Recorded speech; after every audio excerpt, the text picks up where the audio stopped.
Senatorial candidate Kiko Pangilinan applauded the phenomenal international success of the Filipino boy band SB19, asserting that it marks a pivotal moment for the Philippines in the global pop culture landscape. Drawing parallels to South Korea's wildly successful Hallyu phenomenon, Pangilinan emphasized that the rise of Filipino artists on the world's stage signifies the dawn of a Philippine wave that could reshape the country's cultural identity and economic prospects. We're already #1 in bars, cruise ships, and even talent shows abroad.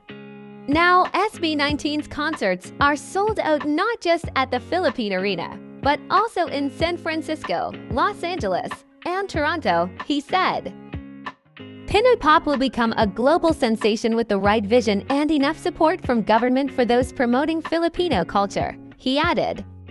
Ang goal namin, ito siguro suntok sa one, pero lagi po namin sinasabi kay Robin na parang gusto talaga namin through music or through OPM talaga maiingat yung economy ng Philippines.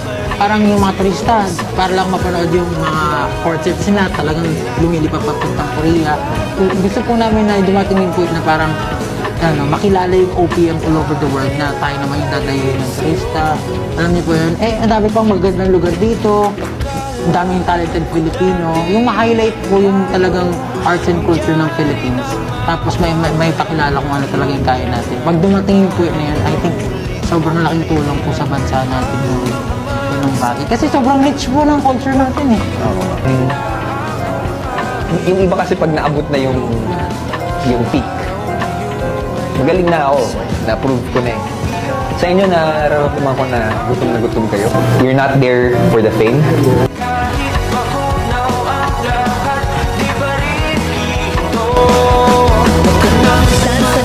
Sa mga parangal, ang Pinoy pop group na SB19 na umakot ng Pop Performance of the Year para sa Bazinga, Pop Song of the Year sa kantang YF, Group of the Year at Wisher's Choice Award. The VP Choice Award goes to Get Up by SB19.